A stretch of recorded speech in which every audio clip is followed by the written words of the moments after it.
qui se passe dans la présence de Dieu, c'est que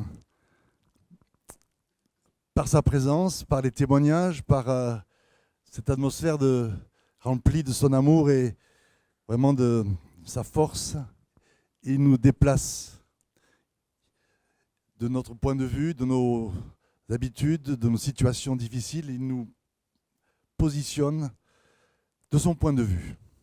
C'est la foi en fait. Et la foi grandit ce matin, vous ne trouvez pas? Sa présence. On est arrivés ici les uns et les autres avec nos propres pensées, préoccupations, et puis tout d'un coup on s'élève dans sa présence. Et on ne voit plus les choses du même point de vue que lorsqu'on est rentré. En tout cas c'est cela le but de ce moment, mais on les voit du point de vue de Dieu. Et on veut rester dans cette perspective-là parce qu'il y a tellement de choses que Dieu veut changer, tellement de regards que Dieu veut changer en nous. Et ce matin, il m'a été demandé d'évoquer un domaine dans lequel on a besoin d'un changement réel. C'est sur l'avenir qui est devant nous. Ce que les théologiens appellent l'eschatologie ou la fin des temps. Et il me semble que, dans ces derniers temps, qu'il y a un domaine dans lequel Dieu veut agir de manière profonde. Pas juste pour un instant, mais vraiment de manière fondamentale. C'est de nous repositionner par rapport à ce qu'on entend, par rapport à ce qu'on pense, par rapport à ce qu'on lit, par rapport à nos cultures, nous repositionner vers ce que lui pense et nous amener à penser comme lui pense. Alors j'aimerais lire un premier texte avec vous, c'est dans l'épître de Paul aux Romains, au chapitre 8 et au verset 18. On va lire, c'est le début d'un grand développement, mais on va lire juste ce verset parce qu'il contient une telle richesse, une telle dynamique, et un tel équilibre en même temps qu'il va nous servir de base pour poursuivre ensemble. Les souffrances du temps présent, dit-il, c'est Paul qui parle, ne sauraient être comparées à la gloire qui sera révélée pour nous. Les souffrances du temps présent ne sauraient être comparées à la gloire qui sera révélée pour nous. Et en ayant lu ce texte-là, j'ai une question. Êtes-vous de ceux qui pensent que les choses vont aller de plus en plus mal? Ne répondez pas trop vite. Mais c'est quand même ce qu'on entend. Je lisais une lettre de nouvelles d'une église il y a quelques jours dans laquelle il était écrit clairement, voilà, ça va être de plus en plus dur, on le sait, la Bible le dit, donc il faut se préparer. Est-ce vraiment seulement ce que la Bible dit? Est-ce que dans ce texte-là, il n'y a pas autre chose qui paraît? Oui, les souffrances du temps présent, elles sont là, elles ne sont pas à nier, avec tout ce que ça peut contenir, mais en même temps, il y a une espérance, celle de la gloire à venir pour nous. Et c'est cet équilibre-là qui n'est pas toujours facile à tenir, parce que l'atmosphère dans laquelle on est, les nouvelles que l'on entend, tout ce qu'on voit, et parfois même ce qu'on vit, font qu'on peut faire pencher la balance du côté des souffrances, du côté de ce qui est sombre, de ce qui est difficile, et puis avoir du mal à percevoir ce qui est devant nous. Et je trouve que dans le domaine notamment des questions de la fin, ou de la fin des temps, pour ceux qui sont habitués à ces notions, et parfois que ce qu'on peut entendre sur les réseaux sociaux, ou ce que l'on peut penser soi-même, tout simplement, eh bien, il y a une anxiété qui se développe et qui me semble être dénoncée. J'appelle ça l'éco-anxiété. Non, pas l'éco-anxiété, non. L'eschato-anxiété. On est dans un environnement où l'éco-anxiété gagne du terrain. On a peur pour la planète. Tout le monde a peur pour la planète. Les personnes qui ne veulent plus s'engager, avoir d'enfants, les petits-enfants sont enseignés dans cette crainte de l'avenir. Et c'est normal, il faut quand même prendre soin de la planète. Mais de là à ce que ça produit une anxiété et une crainte, là, ça dépasse la borne. Alors ça, c'est vrai dans le domaine un peu sociétal, mais parmi les chrétiens, il y a une crainte qui se développe par rapport aux questions de la fin, des temps de la fin. C'est pour ça que j'appelle ça l'eschato-anxiété. J'en ai déjà parlé ici, mais je voudrais m'y arrêter un instant, parce que je crois que ce n'est pas un sujet mineur, ce n'est pas un sujet comme cela que l'on peut aborder de manière passagère, éphémère, et puis passer à autre chose, mais c'est un problème de fond. Je crois qu'il y a une stratégie de l'adversaire à travers cela pour maintenir, pour alourdir une espèce de chape de plomb sur les croyants, sur notre perspective, sur notre vision et sur notre foi. Et c'est ce contre quoi nous devons nous battre. Alors, c'est ce que je vous propose ce matin de faire ensemble à travers un parcours dans l'Écriture pour voir d'abord d'où peut venir cette anxiété. Sur quoi est-ce qu'elle se base? Sur quelle notion? Sur quelle pensée? Il y a un endroit dans l'Écriture, c'est le chapitre 24 de Matthieu, qui fait la liste de ce qui semble devoir arriver, de ce qui semble devoir se produire dans l'histoire. Je n'ai pas indiqué ici le texte, mais je vais le lire pour vous, vous pouvez le lire avec moi. Jésus parle à ses disciples et il dit « Prenez garde » au verset 4 du chapitre 24, « que personne ne vous séduise, car plusieurs viendront sous mon nom en disant « C'est moi qui suis le Christ » et ils séduiront beaucoup de gens.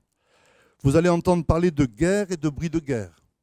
Et dans nos conversations, souvent, parmi les croyants, on entend « Oh là là, la Bible a bien dit qu'on entendrait des bruits de guerre. Gardez-vous de vous alarmer. » Vous voyez, c'est ça que je trouve formidable dans l'Écriture.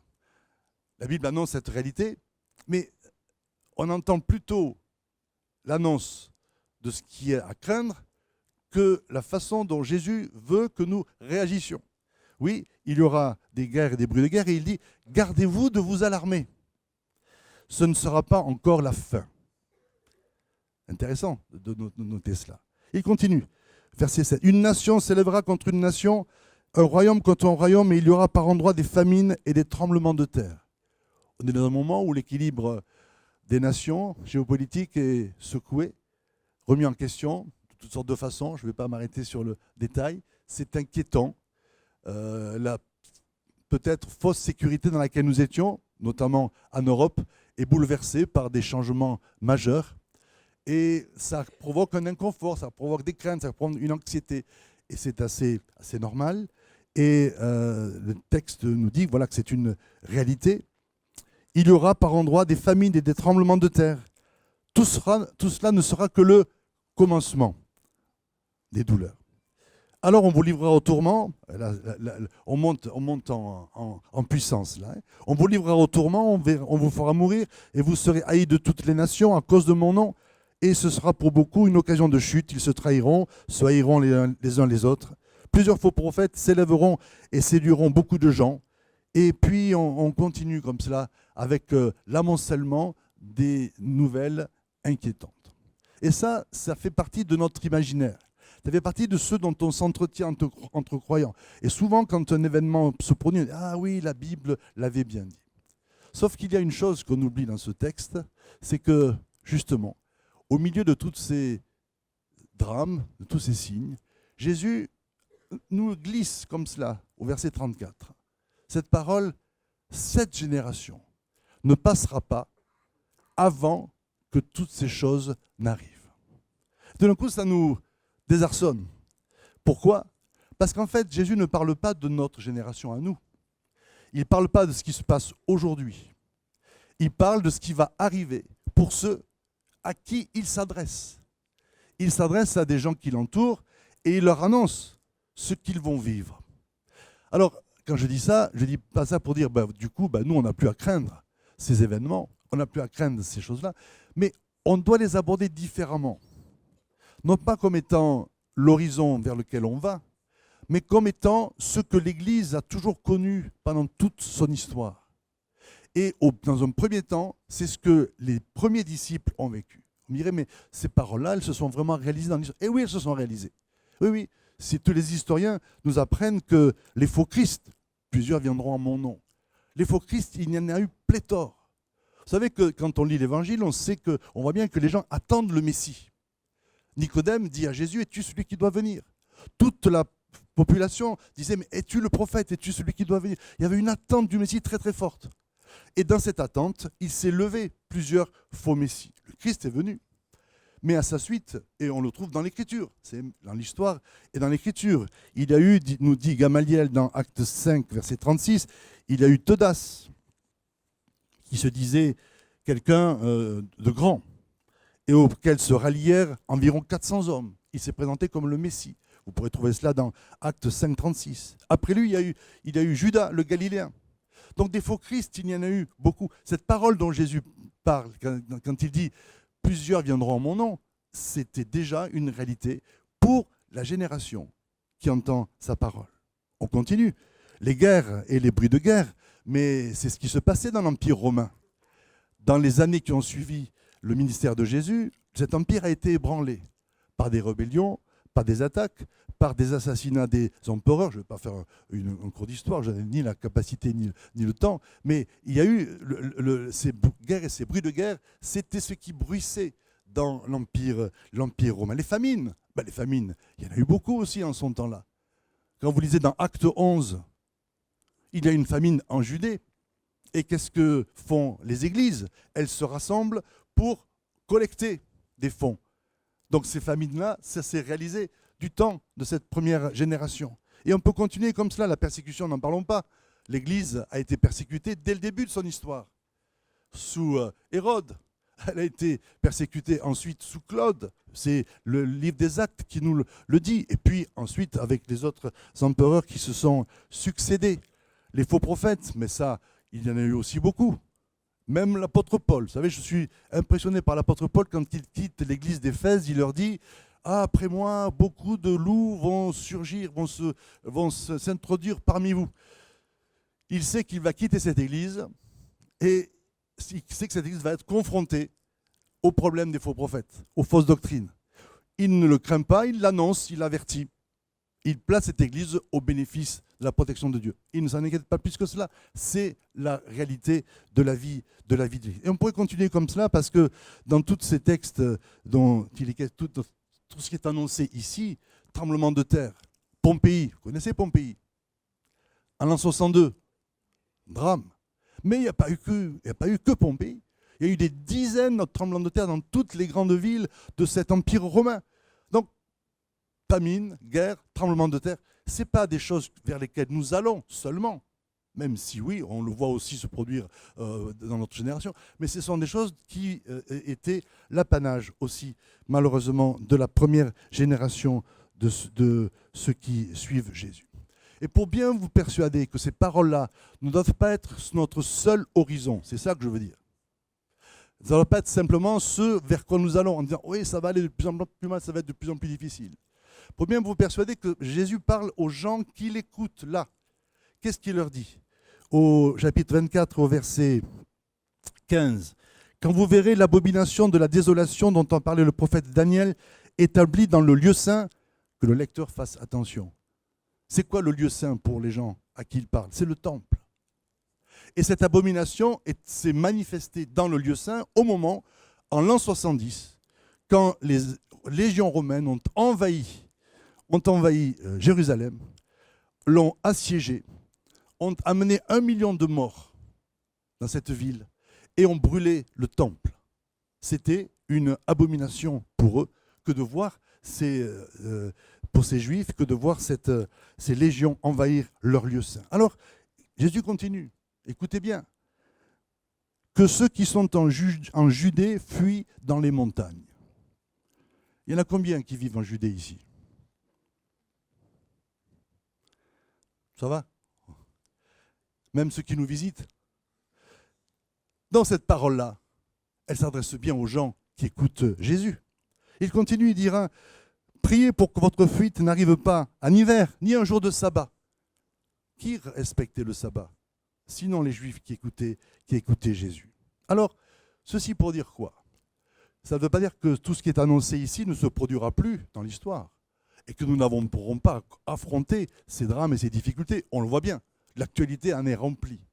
Simplement pour nous montrer que cette parole-là, nous ne devons pas la prendre comme une parole qui nous pousse, qui nous tourne vers le futur seulement en disant « ça va devenir de plus en plus difficile ». Non, j'ai envie de dire, ça a toujours été aussi difficile et ça le sera jusqu'au bout. Et ça l'était déjà pour la première génération de Jésus. Donc cette idée que les choses vont aller de plus en plus mal, que ça va être de pire en pire, c'est une pensée pernicieuse qui peut nous envahir et nous anesthésier dans la foi et nous arrêter. Et il faut s'en libérer pas pour fuir la difficulté, parce que Paul disait à ceux qui l'encourageaient, comment est-ce qu'il les exhortait, Paul? C'est par beaucoup de tribulations qu'on entre dans le royaume de Dieu. Vous n'avez jamais entendu ça ici, hein? Enfin si, vous l'avez entendu, on a cité Paul, mais ce n'est pas comme ça qu'on encourage. Pourtant, c'est ce que Paul disait à ces gens. C'est par beaucoup de tribulations qu'on entre dans le royaume de Dieu. Donc Paul préparait les gens à la difficulté. Et ce qui fait que parfois on est fragile en tant que croyant, dans nos vies personnelles, dans nos vies quotidiennes, c'est qu'on a un peu cette espèce de fantasme que rien de mal ne peut plus nous arriver. Ni sur le plan de la santé, ni sur le plan économique, ni sur le plan politique. Et ça, après, quand on est confronté à la difficulté, on dit ça crée une frustration, une difficulté. Bien sûr qu'il y a une protection de Dieu dans la difficulté, dans le mal. Bien sûr qu'il y a, le Seigneur nous épargne de bien des choses, mais il y a des chemins par lesquels il nous fait passer. Des chemins difficiles, ça peut être la persécution, ça peut être la famine, ça peut être des problèmes financiers, on vient de l'entendre. Non pas pour nous y laisser, non pas pour qu'on s'y enferme et qu'on soit détruit par ces difficultés, mais pour qu'on puisse les surmonter. Et c'est ça l'éducation que Dieu fait avec nous. Dans plusieurs situations, on aurait bien envie que Dieu enlève la montagne qui est devant nous. Et il peut le faire. Si quelqu'un a la foi comme un grain de sénévé, il dira à cette montagne, ôte-toi de là, et elle se jettera dans la mer. Mais il y a aussi d'autres moments où Dieu nous fait passer par la vallée de l'ombre de la mort.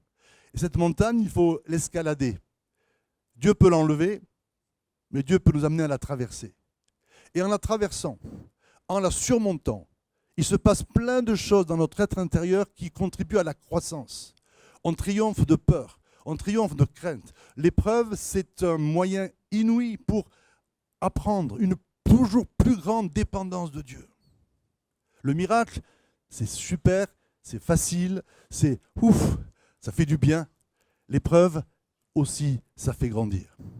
Le miracle, ça fait grandir dans la foi, et il nous faut des miracles, et il y en a des miracles, bien sûr, mais l'épreuve, ça nous fait grandir en maturité, en dépendance, en patience, en persévérance. Et ça, on aime moins, évidemment, parce que ça nous remet en question. Mais il y a des choses que Dieu nous fait traverser pour grandir, pour vaincre des peurs, pour nous amener dans une plus grande dépendance, un plus grand repos dans la présence de Dieu. Alors voilà pourquoi je voulais m'arrêter sur ce texte de Matthieu, pour qu'il n'occupe plus notre imaginaire de la même façon qu'avant.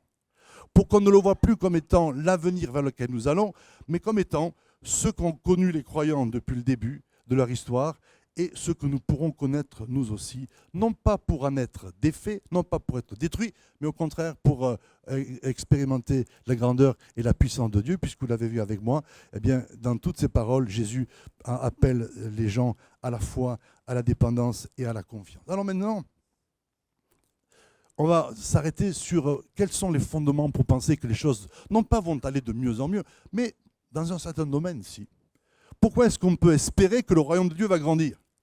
Pourquoi est-ce qu'on peut espérer que le monde dans lequel nous sommes, bien sûr, va connaître aussi des jugements et des difficultés, mais qu'en même temps, le royaume dans lequel nous sommes va grandir et va continuer de prospérer? Comment faire en sorte que notre foi soit fondée sur cette espérance-là pour pouvoir avancer? Eh bien, je vais continuer avec vous à travers cela. Le royaume grandit. Ben oui, c'est l'annonce de Jésus. Le nombre de paroles, et je suis étonné que dans notre culture, ces textes de Matthieu et d'autres ont occupé beaucoup plus de place que toutes les paroles dans lesquelles Jésus annonce la croissance du royaume. Et ces paroles, elles sont nombreuses. Je vais en citer quelques-unes. Ce sont souvent des paraboles. Je pense ici à la parabole dans Matthieu 13, du grain de moutarde. Je la lis pour vous. Il leur proposa une autre parabole et il dit « Le royaume des cieux est semblable à un grain de moutarde ou un grain de sénévé qu'un homme aura pris et semé dans son champ. C'est la plus petite de toutes les semences, mais quand elle a poussé, elle est plus grande que les plantes potagères et elle devient un arbre au point que les oiseaux du ciel viennent habiter dans ses branches. » À quoi est-ce que Jésus pense quand il dit ça? Il pense à ce qu'il a semé par sa vie, par ses enseignements, par les disciples qu'il forme.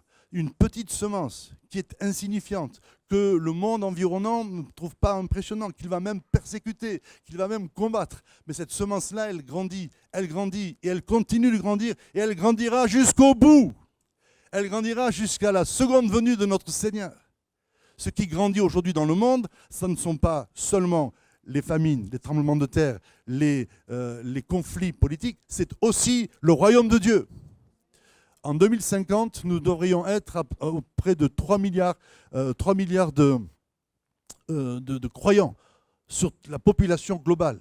Aujourd'hui, en 2020, nous sommes 2 milliards 3 à peu près, ce qui fait un peu le tiers de la population. Et ça n'est pas toujours le cas dans nos pays occidentaux, mais dans les pays africains, comme dans les pays asiatiques, c'est le christianisme qui grandit, qui gagne du terrain, et non pas les autres religions. Je ne dis pas ça dans un esprit, vous savez, de compétition ou de croisade, encore moins, mais juste dans le fait que, objectivement, le royaume de Dieu grandit. Il n'y a jamais eu autant de croyants dans le monde qu'aujourd'hui. Il n'y a jamais eu autant de conversions dans le monde qu'aujourd'hui. En Europe, on a du mal à le percevoir parce que c'est un peu plus lent et il y a des résistances. Mais ça va venir aussi, vous le croyez? Parce que c'est ça la vocation du royaume de Dieu, c'est de grandir, c'est de devenir cette plante, cet arbre qui va abriter tout le monde. Jésus continue en parlant, toujours dans Matthieu 13, de ces 3 mesures de levain qu'on met dans une pâte. 3 mesures, c'est rien par rapport à toute la masse de la pâte. Eh bien, ces 3 mesures, dit Jésus, elles suffisent pour faire lever toute la pâte. Et ça veut dire que dans notre perspective, le royaume qui est en nous, la vie qui est en nous, a une puissance, un potentiel d'influence pour que tout le monde dans lequel nous nous trouvons soit touché et soit impacté. Notre mission, même si on est apparemment insignifiant en tant qu'Église, en tant que croyant dans tel ou tel endroit, notre mission globale, c'est de faire de toutes les nations des disciples. Et ça reste notre horizon. Et nous croyons que nos nations n'ont pas d'autre destin que de devenir disciples de Jésus. Si nous le disons non pas en fonction de ce que l'on voit seulement, parce que là, parfois on pourrait être un peu découragé, mais par rapport à la mission que le Seigneur nous donne. Et il nous dit 3 mesures de levain. C'est insignifiant. Et nous pouvons avoir l'impression d'être insignifiants, sans puissance, sans force. Mais nous sommes en marche. Le Saint-Esprit en nous est en marche. Et il fait grandir l'œuvre de Dieu dans notre pays. Alors encore une autre parabole, c'est livrer le bon grain. C'est une parabole magistrale. Un homme sème du blé dans son champ. Quelque temps après, ses serviteurs vont le voir et ils trouvent qu'il y a à la fois du bon grain, du blé, et puis il y a de l'ivraie. Et ces serviteurs disent, il faut vraiment arracher l'ivraie de suite. Et le maître de maison leur dit, non, laissez-les croître ensemble. Retenez bien cette parole, laissez-les croître ensemble. Laissez le bon grain et l'ivraie croître ensemble. Et nous verrons au temps de la récolte. Et Jésus prend le temps d'expliquer, parce que ses disciples ne comprennent pas ce qui se passe. Parce que la volonté naturelle de l'être humain, c'est d'arracher les mauvaises herbes. Mais là, faites tout ça dans vos jardins. Et je pense que dans les champs de blé, on aimerait aussi enlever de suite, livrer. Il dit non. Et il leur explique pourquoi il a donné cette parabole. Celui qui sème la bonne semence, c'est le Fils de l'homme.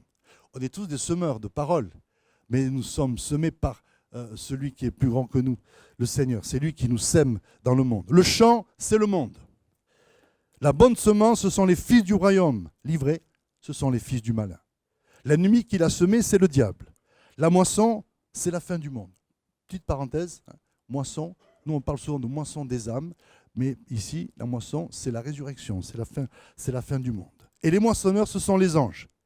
Or, comme on arrache l'ivraie pour la jeter au feu, il en sera de même à la fin du monde.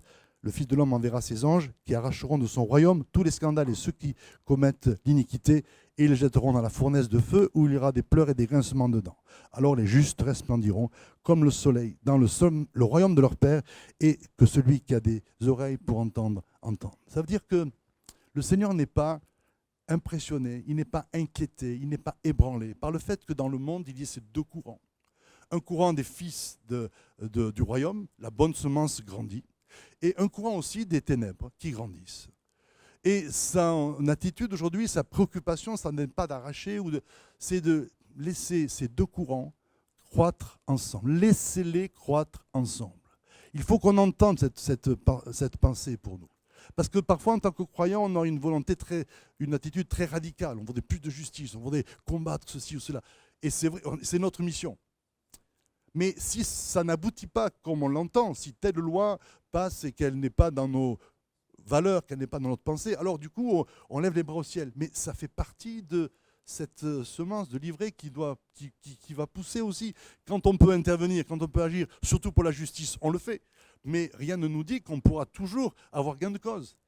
Pour autant, nous savons que même si l'ivraie grandit, la semence et le bon grain grandissent aussi.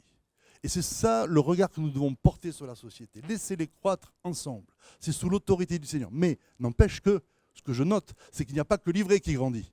Il n'y a pas que les ténèbres. Il n'y a pas que ce qui est sombre. Il y a aussi les fils du royaume. Et c'est ça la perspective de Jésus. Laissez-les croître et il pense aussi au royaume de Dieu. Nous devons avoir cette vision d'un royaume qui grandit, de l'impact de l'évangile à travers nos engagements, nos prières, à travers notre présence.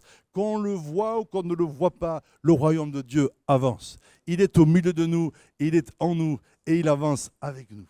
Ce n'est pas le sentiment de notre importance, de notre force, de notre puissance qui est déterminant, c'est la foi dans le Seigneur des Seigneurs, le Roi des Rois, celui qui a reçu le nom qui est au-dessus de tout nom. C'est ça qui compte, et afin de rester bien positionné dans la bonne perspective. Mais il n'y a pas que Jésus qui a annoncé la croissance du royaume. Dans l'Ancien Testament, d'autres personnes, je pense à Daniel. Daniel, je sais qu'on aime bien les moments où on le voit dans sa rigueur par rapport à Dieu, sa radicalité, son service. Et puis après, dans les moments de certaines prophéties, on est un peu perdu. Donc je ne vais pas vous amener dans ces prophéties-là, sauf une peut-être. À un moment donné, l'empereur, au service de qui il est, un empereur qui n'était pas un chrétien, loin de là. Un homme, tout ce qu'on peut imaginer. Vous voyez les autocrates d'aujourd'hui, c'est rien par rapport, enfin les pseudo-empereurs d'aujourd'hui, c'est rien par rapport à cet empereur-là. Peu importe. Cet homme a un rêve.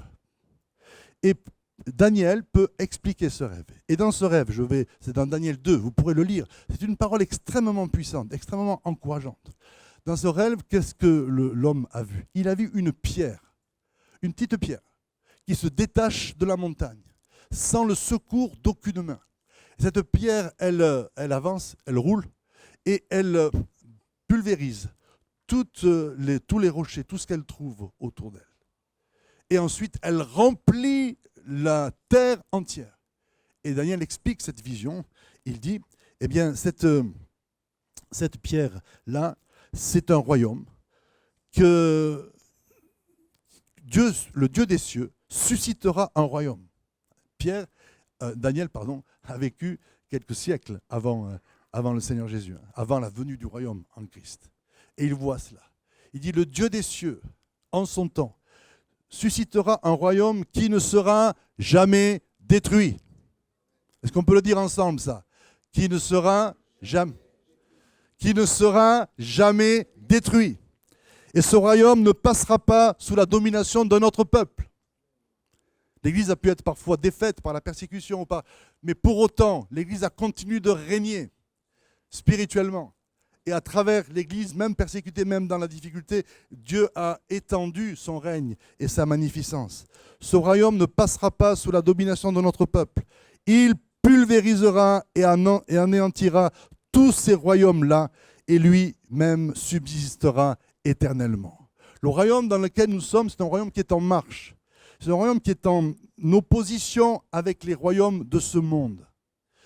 Je ne suis pas là pour encourager ni à la guerre, ni au combat, ni au conflit, en aucune façon. Mais il y a un combat spirituel qui se joue entre le royaume de Dieu et ces différents empires qui sont en train de se manifester à nouveau dans l'histoire, dans notre quotidien. Je ne mets pas de nom, je ne mets pas d'indication géographique, mais on est dans un réveil des empires. Avant, il y en avait un, deux qui cherchaient à imposer son règne sur les autres nations. Maintenant, il y en a plusieurs. Et ils se rassemblent tous parfois sous une autre forme d'empire qui est la puissance de l'économie, qui cherche à asservir, qui cherche à gagner du terrain, qui cherche à détruire. Je vous laisse, comprendre ce que je veux dire.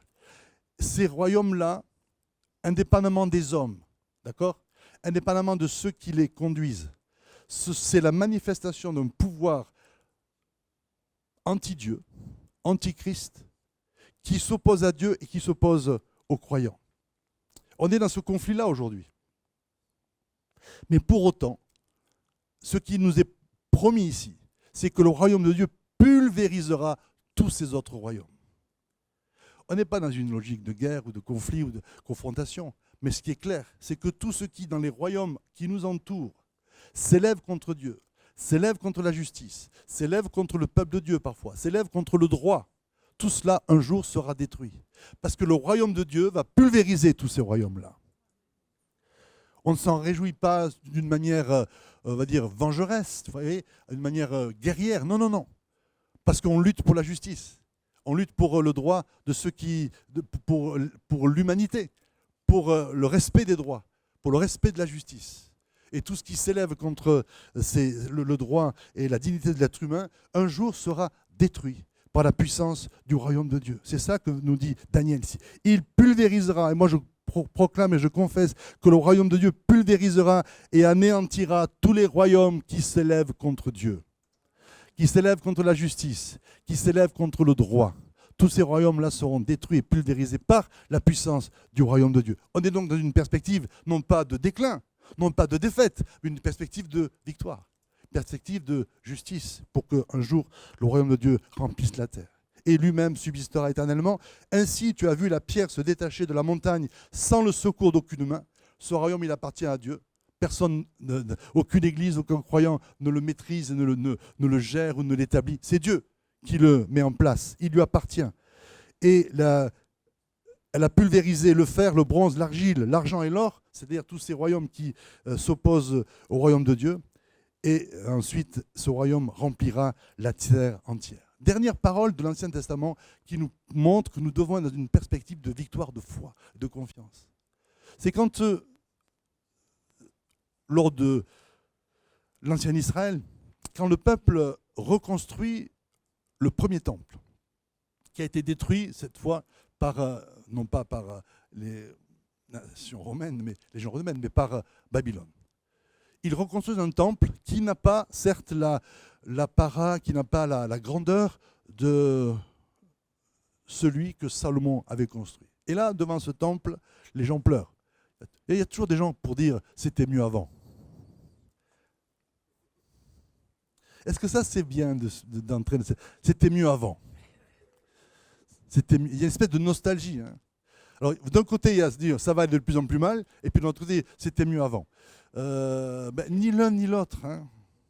Il faut qu'on sorte de ces... C'est pas mieux, c'était pas mieux avant. Hein. Qui est-ce qui a envie de retourner comme du temps de ses grands-parents ici?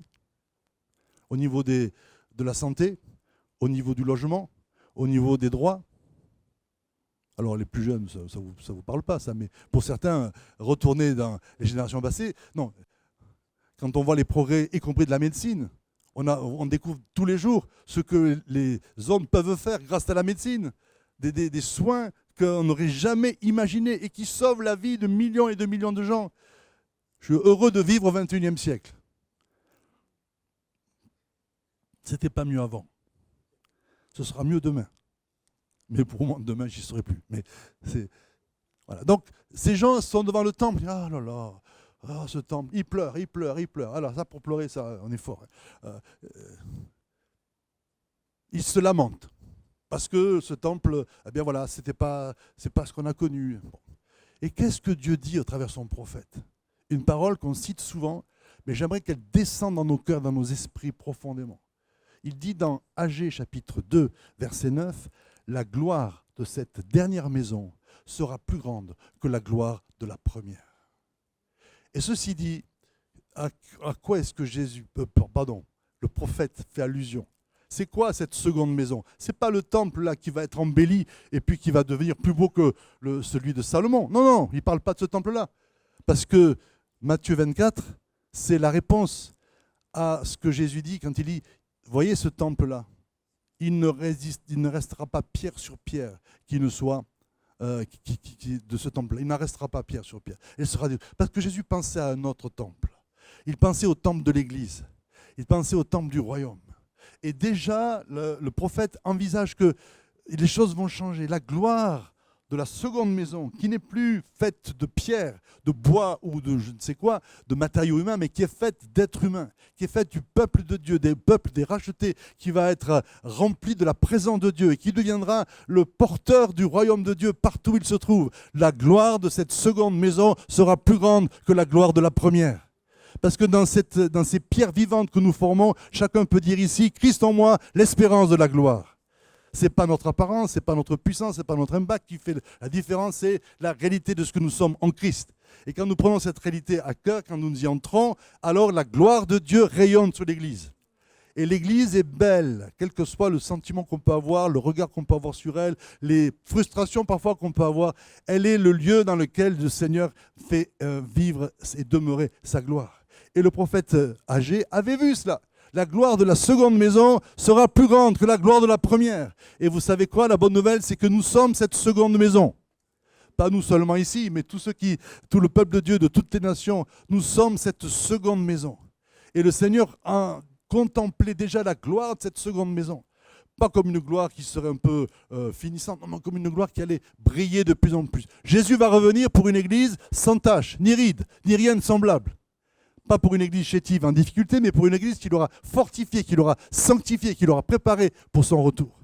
Donc il y a de l'avenir pour l'église aussi. Je parle à tous les déçus de l'église, à tous ceux qui sont un peu, écoutez, je vais dire tant pis pour vous. Non, je ne vais pas dire ça. Qu'est-ce qu'on fait? Est-ce qu'on s'aligne sur ce que la Bible dit ou est-ce qu'on reste avec nos pessimismes? Vous avez compris, ce n'est même pas une question de pessimisme, d'optimisme. C'est une question d'être positionné sur la parole de Dieu. Jésus revient pour une église sans tache, ni ride, ni rien de semblable. Et moi, c'est dans cette église que je veux demeurer et me laisser transformer pour faire partie de cette épouse qui va vivre ces noces avec son Seigneur. Amen. Nous devons être dans une position de foi et de confiance. Pas d'illusion, pas de triomphalisme, tout va bien. Non. On passe les uns ou les autres par des moments difficiles. On passera encore par des moments difficiles. Mais ce n'est pas ça qui doit accaparer notre vision. Les souffrances du temps présent, elles sont là, mais ça n'est pas notre horizon. Et ça n'est encore moins notre prison. Vous pouvez le noter, ça fait des rimes. Mais les souffrances du temps présent n'ont pas de commune mesure avec la gloire à venir qui sera révélée pour nous. Et il faut qu'au sein de ces souffrances-là, nos yeux soient portés vers la gloire à venir, ce royaume qui vient et dans lequel nous sommes. Alors, je termine là, parce que le temps passe, et je dis, voilà, nous sommes devant un choix. Quel chemin? Le chemin, c'est celui d'une vision juste. Alors, c'est ni la droite ni la gauche, enfin, vous choisissez comme vous voulez, hein, mais je n'ai pas mis d'indication. Mais il faut choisir, il faut choisir, il faut choisir. Il faut choisir, ça consiste à être intransigeant avec tous les pessimismes, toutes les craintes, toutes les anxiétés, sous toutes les formes qui cherchent à nous envahir. Il faut rejeter ça. C'est un combat. C'est ça ou mourir. Hein. Ou alors survivre. Qui a envie de survivre ici? On a envie de vivre. Hein. Vivre dans le royaume de Dieu. Vivre dans la foi. L'humilité, certes, mais la foi. C'est un choix.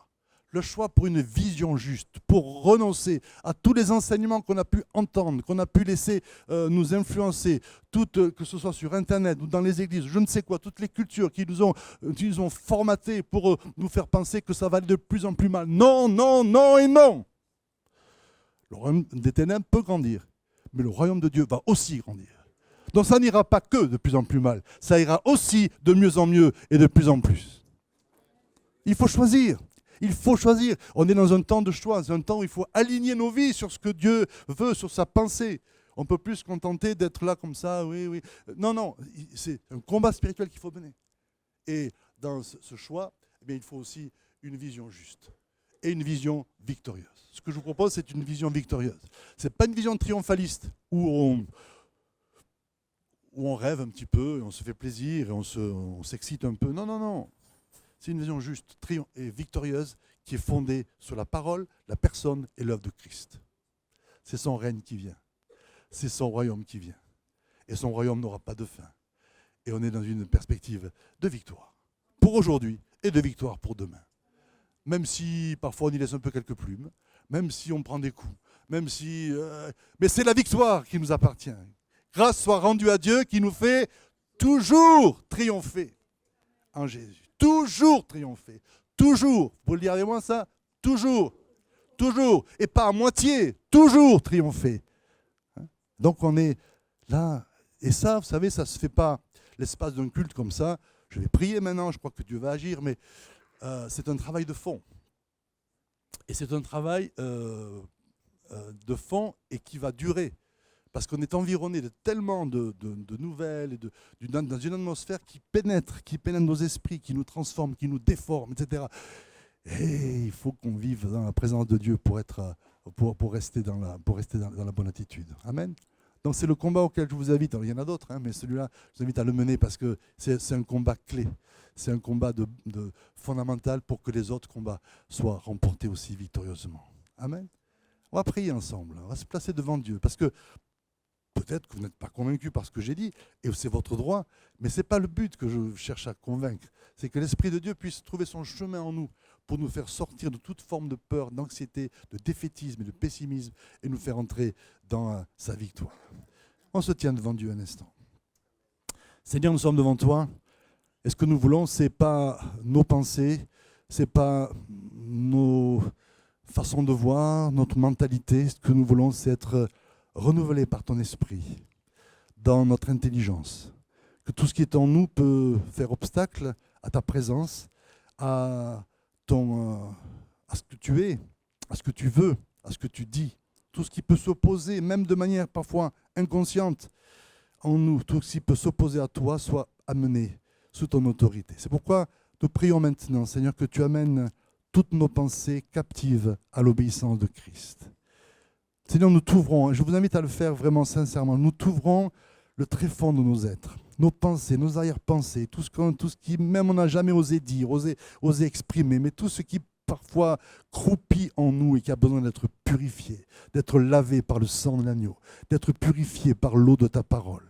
Viens, Seigneur, dans ces moments, s'il te plaît. Ce que nous voulons, c'est des changements de fond. Nous ne voulons pas des moments d'exaltation, des moments d'encouragement seulement, mais des changements en profondeur que seul ton esprit peut produire en nous. C'est pourquoi, Seigneur, je nous mets là devant toi, nous nous plaçons là, nous nous prosternons devant toi, Seigneur. Tout en nous s'incline devant toi. Ça veut dire que tout ce qui regimbe, tout ce qui considère, ah oui, mais non. Tout en nous s'incline devant toi, Seigneur. Avec respect, avec obéissance, avec humilité. Et nous repentons des attitudes, des pensées, des paroles, des mentalités que nous avons pu développer, que nous avons pu vivre, que nous avons pu laisser s'installer en nous. Tout ce qui a été marqué par la peur, par la crainte, par le défaitisme, par tout ce qui, voilà, la résignation, je ne sais quoi, tout cela, sinon nous te le confessons et nous te demandons pardon, Seigneur. Pardon pour notre incapacité à vivre dans cet équilibre de ton royaume. Nous sommes appelés à la souffrance et au royaume. Et trop souvent, nous choisissons l'un ou l'autre, alors que tu veux nous faire vivre les deux par ta présence et par ta force. Seigneur, rends-nous capables de vivre cela. Je prie, Seigneur, pour cette Église. Je prie pour les croyants qui nous visitent. Je prie pour chacun de nous ici. Et je prie pour le peuple de Dieu dans notre nation et dans les nations. Pour que tu amènes cette stabilité, cet ancrage dans cette espérance que ton royaume vient. Cette espérance que ton royaume pulvérisera tous les royaumes ennemis, tous les royaumes de ce monde. Ils ne survivront pas, ils ne s'opposeront pas à ton projet. Ton projet tiendra bon. Ton royaume vient. Nous allons vers ce royaume, Seigneur. Et nos yeux s'y attachent. Nous nous affectionnons aux choses d'en haut. Nous choisissons la louange, nous choisissons la foi, nous choisissons la proclamation de la vérité. Nous choisissons d'aligner nos pensées sur ce que tu dis et sur ce que tu fais, Seigneur. Merci de fortifier chacun maintenant. Merci pour les délivrances qui ont lieu maintenant. Par la puissance de ton esprit, par la puissance du nom de Jésus. Le sang de l'agneau qui vient, qui purifie et qui libère. Je délie des mentalités, des pensées, des paroles, des personnes entières, de tout ce qui les enferme dans la crainte, dans l'anxiété et dans le défaitisme, au nom de Jésus. Recevez cette délivrance simplement, même s'il y aura besoin peut-être d'accompagnement ultérieurement. Mais là maintenant, recevez ces délivrances que le Saint-Esprit opère en nous. Viens, Seigneur, ouvrir notre horizon, élargir notre horizon, à la dimension de ton règne, de ta souveraineté, Seigneur, et de ta grandeur, au nom de Jésus. Amen. Amen. Est-ce qu'on peut prendre un temps dans sa présence en se levant maintenant, peut-être avec ceux qui le souhaitent, devant Dieu, comme une façon de choisir, de choisir la vie, de choisir la vérité, de choisir l'espérance qui nous est proposée. La Bible parle d'une espérance qui nous est proposée et que nous recevons. Nous recevons avec reconnaissance et avec foi au nom de Jésus. Alléluia. Pourquoi nous disons « Car c'est à toi qu'appartiennent le règne, la puissance et la gloire pour les siècles des siècles. » Amen. Car c'est à toi qu'appartiennent le règne, la puissance et la gloire pour les siècles des siècles. Amen. Clamons ce roi et ce règne qui est là et qui vient pour toujours, pour l'éternité. Amen.